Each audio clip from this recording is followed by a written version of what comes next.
उसकी गंभीरता को नहीं समझ सके या जानबूझ के उन्होंने नजरअंदाज किया और देश में प्रथम फेज पे कोरोना जिस प्रकार से आया, हम सब लोगों को तकलीफें हुई, देश के तमाम लोगों को तकलीफें हुई, लोगों की जानें भी गई। लेकिन देश के प्रधानमंत्री ने ये कहा कि हम जल्दी ही वैक्सीन का इजाद करेंगे और हमारे देश में वैक्सीन का निर्माण होगा और तमाम देश के लोगों को फ्री में हम लोग वैक्सीन लगाएंगे और उसका खर्चा केंद्र की सरकार उठाएगी, यानी फ्री में लगाएंगे तो केंद्र की सरकार उठाएगी। और इसके लिए केंद्र के बजट में कहा गया कि 3500 करोड़ रुपए वैक्सीनेशन के लिए रखा गया। लेकिन जब दूसरा कोरोना की वेव आई तो न तो पर्याप्त मात्रा में वैक्सीन केंद्र की मोदी सरकार दे पाई, हमारे देश में निर्मित वैक्सीन बाहर जाती रही, वाई लूटते रहे और चुनाव में, बंगाल चुनाव आदि में व्यस्त रहे। और यहाँ पर कोरोना दूसरी वेव इतनी खतरनाक आई कि देश में लाखों लोगों की जान गई। और उस वक्त मोदी जी ने अपने हाथ खड़े कर दिए और राज्यों के ऊपर ये कह दिया कि आप जानो वैक्सीन कहाँ से आए, कैसे खरीदो, कहाँ से पैसे का जुगाड़ करो, आप जानो, और चुप करके बैठ गए।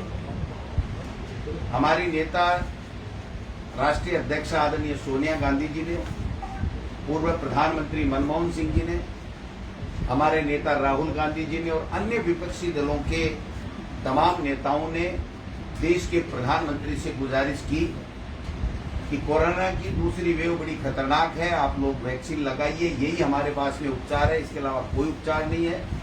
अन्य राज्यों के मुख्यमंत्री ने कहा कि आप हमें वैक्सीन उपलब्ध कराइए और यहां तक कह दिया कई राज्यों ने तो कि अगर आप पैसे नहीं देना चाहते हैं तो हमको कम से कम वैक्सीन तो उपलब्ध करा दो, पैसे भी हम दे देंगे। लेकिन वैक्सीन देने की नीति के ऊपर, वैक्सीन बनाने की नीति के ऊपर देश के प्रधानमंत्री जी पूरी तरीके से फेल हो गए। एनडीए सरकार पूरी तरीके से, उनकी नीति देश के लोगों के हितकारी नहीं होकर के अहितकारी हो गई और उसकी वजह से लाखों जाने गई, जो आप और हम सब पूरी तरीके से देख रहे हैं। और जब पूरी दुनिया में हमारे भारत सरकार की थू-थू होने लगी, बेइज्जती होने लगी, क्रिटिसाइज होने लगे, बड़े बड़े लेख उनके खिलाफ छपने लगे, तो आखिर उन्होंने, मैंने कल भी कहा था कि एक हमारे मारवाड़ी में कहावत है, लोकोक्ति है, जो गूगल के ऊपर आप सर्च करोगे मिल जाएगी कि अटका बनिया उधार दे, यानी स्वार्थी व्यक्ति और मजबूर व्यक्ति न चाहते हुए भी वो फैसला लेता है जो वो नहीं चाहता है। तो आज देश के प्रधानमंत्री जी ने जो प्री वैक्सीनेशन का फैसला लिया है, वो उन्होंने मजबूरी में लिया है। देश और दुनिया में उनकी बदनामी हुई है। देश के लोगों में जो उनकी लोकप्रियता कभी किसी चैनल से, कभी किसी चैनल से आकलन करते तो 80-85% बताई जाती थी, वो घट करके 12-13% के ऊपर देश के प्रधानमंत्री की लोकप्रियता आ गई। और मैं समझता हूं ये एक ऐसा फैसला था कि देश के प्रधानमंत्री से इतनी बड़ी चूक हो गई, और ये चूक छोटी मोटी नहीं है, ये चूक देश के लोगों की जान बचाने की जब जरूरत थी तो देश के प्रधानमंत्री जान बचाने में विफल रहे, न ऑक्सीजन समय पे दे पाए, न दवाइयां दे पाए। अब जो फैसला हुआ उसमें भी अभी ये क्लियर नहीं है कि जब आप फ्री में वैक्सीन दे रहे हो तो प्राइवेट में लगाने की रेटें क्यों तय कर रहे हो। तो मैं समझता हूं कि ये बात हमारी कांग्रेस पार्टी और हमारे नेता और तमाम विपक्ष के नेता बार बार कहते थे कि मोदी जी आपको देनी पड़ेगी, आपको देनी चाहिए, युवाओं के वोट से आप लोग बने हुए हो। वैक्सीनेशन के लिए दुष्प्रचार हमारे खिलाफ, हमारी 5-4 सरकारें जो कांग्रेस की या कांग्रेस के गठबंधन में बनी हुई हैं, उनके खिलाफ वैक्सीनेशन वेस्टेज के झूठे आरोप लगाए गए।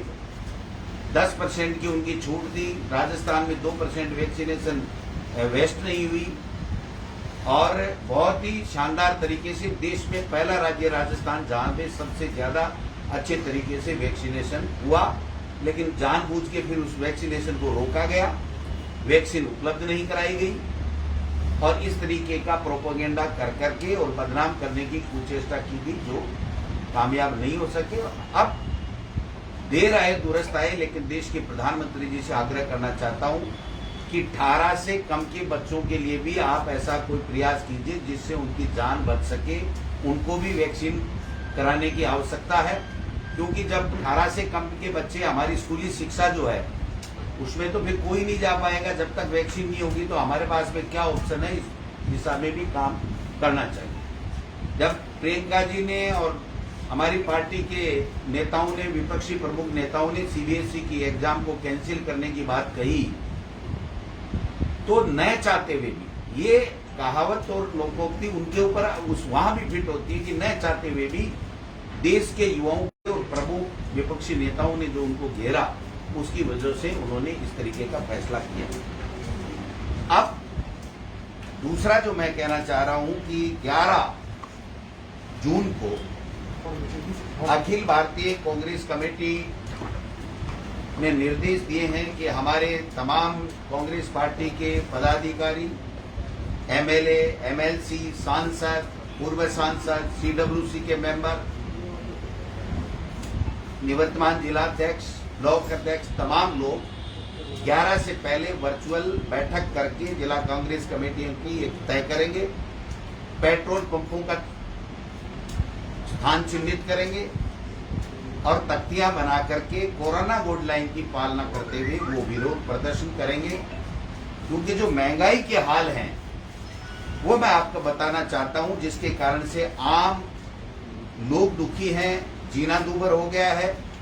अप्रैल 2014 में मनमोहन सिंह जी की जब सरकार थी तो क्रूड ऑयल था 108 प्रति अमेरिकी डॉलर कच्चा तेल, और तब पेट्रोल 71 रुपए और डीजल 57 रुपए कुछ पैसे। आज जब जून 2021 में क्रूड ऑयल 61 रुपए प्रति डॉलर प्रति कच्चा तेल प्रति बैरल है, तो इनके भाव हैं 102 रुपए 82 पैसे पेट्रोल की कीमत है और डीजल की कीमत है वो 95 रुपए 96 पैसे, और एक वो प्राइम होता है वो तो 100 के लगभग या 100 ही है। यूपीए सरकार के समय डीजल के ऊपर जो वेट था वो 3 रुपए 56 पैसे था, अब करीब 32 रुपए। मोदी सरकार ने 7 साल में जो एक्साइज ड्यूटी 12 बार बढ़ाया, केवल 2 बार घटाया। अक्टूबर 2017 में एक्साइज ड्यूटी 2 रुपए घटाई, 18 में 2 रुपए घटाई। इसके अलावा हर बार एक्साइज ड्यूटी डीजल और पेट्रोल के ऊपर बढ़ाई गई है। मई 2020 में एक साथ पेट्रोल पर 10 रुपए और डीजल पर 13 रुपए एक्साइज ड्यूटी बढ़ाई, और केंद्र को जाने वाली एक्साइज ड्यूटी 32 रुपए 98 पैसे के लगभग आज है। पेट्रोल डीजल की महंगाई, केंद्र की तरफ से लगाई जा रही एक्साइज ड्यूटी भी कटघरे में है। राज्यों को जो एक्साइज ड्यूटी से मिलने वाला पैसा है उस एक्साइज ड्यूटी को कम किया जा रहा है, और केंद्र को जो मिलने वाली एक्साइज ड्यूटी है उसको बार बार बढ़ाया जा रहा है। और आज तक के इतिहास में जितनी केंद्र ने एक्साइज ड्यूटी डीजल और 2 से तुलना करें तो पेट्रोल 224% और डीजल 336% के लगभग बढ़ा। इसी प्रकार सब्सिडी से मिलने वाला जो गैस का सिलेंडर है वो आज 800 रुपए हो गया है, जिसकी कीमतें इन्हीं 7 साल में 220% से भी कहीं ज्यादा बढ़ी है। लोकसभा में खुद देश के पेट्रोलियम मंत्री ने एक प्रश्न के जवाब में स्वीकार किया, धर्मेंद्र प्रधान जी ने, कि डीजल और पेट्रोल पर टैक्स कलेक्शन में 459% बढ़ोतरी हुई है। 459%। 1 मार्च 2014 को 14.2 किलो के घरेलू सिलेंडर 410 रुपए के लगभग मिलते थे, आज वो 800 के पार पहुंच गया। 7 साल में गैस के सिलेंडर की कीमत दोगुनी कर दी गई है मोदी की सरकार के द्वारा। लोहे की कीमतों में अप्रत्याशित वृद्धि है। थोड़ा सा नमूना मैं यहां बताना चाहता हूं आपको, सबको, मीडिया के साथियों को। 2 महीने के अंदर शक्कर 2 महीने में 36 से 40 हो गई, चाय पत्ती 240 से 300 रुपए हो गई, चावल 20-30 वाले 30 और 45 रुपए हो गए, गुड़ 40 रुपए वाला 50 हो गया, चना दाल 60 से बढ़कर के 75 हो गया, अरहर दाल 100 से 125 हो गया, उड़द दाल 95 से 110 हो गया, मिर्ची 170 से 200 रुपए से ज्यादा हो गई, काबुला चना 100 से बढ़ के 2 महीने में 125 हो गया, साबूदाना, नमकीन, फल, सब्जी सब में बढ़ोतरी हो रही है। सरसों का तेल 130 वाला 200 से ऊपर हो गया, रिफाइंड तेल 105 वाला 170 हो गया, सूरजमुखी का तेल 130 से 180 हो गया। जनवरी में आटा 25 रुपए किलो था जो 32 रुपए हो गया। तो राहुल जी हो, तमाम विपक्ष के नेता हो, सबने, और विशेष रूप से जो पत्रकार जगत है जिसमें प्रिंट हो चाहे इलेक्ट्रॉनिक हो चाहे दूसरे तरीके से वर्चुअल ये जो वेबसाइट वाले दूसरे जो भी हों, उन्होंने सबने ये कहा था कि आपका मोदी जी ये निर्णय गलत है, जिससे इस केंद्र सरकार की जो स्थिति हुई है वैक्सीनेशन में, वो मैं बताना चाहता हूं कि हमारे यहाँ कहावत चरितार्थ है। 2 व्यक्तियों ने शर्त लगाई, एक ने कहा भाई हार गए तो तेरे को 100 प्याज खाने पड़ेंगे, तो उसने कहा साहब ठीक है। जब वो हार गया तो उसने कहा 100 प्याज खाओ, 4, 5, 10 प्याज खाए। फिर जब मुंह छिलने लगा तो उसने कहा दूसरा विकल्प है या नहीं है? बोले है। बोले 100 चप्पल खा लो। बोले 100 चप्पल खा लूंगा। 10 खाई तो दर्द होने लगा। उसने कहा नहीं नहीं इतने में मुंह थोड़ा ठीक हो गया। तो नहीं मैं तो प्याज खा लूंगा। तो ऐसे करते करते 100 प्याज भी खाए, 100 चप्पल भी खाई। तो मैं समझता हूं जो एनडीए सरकार की स्थिति है वो आज चाहे वैक्सीनेशन का मामला हो चाहे दूसरे मामले हो, उनकी वो स्थिति हो रही है कि किसी तरीके से उनके समझ में नहीं आ रहा है कि हमको क्या करना चाहिए। और देश में जो अराजकता का माहौल है, देश में जो भय का वातावरण है जिस प्रकार का है, मैं समझता हूं हम सब लोग इससे दुखी हैं।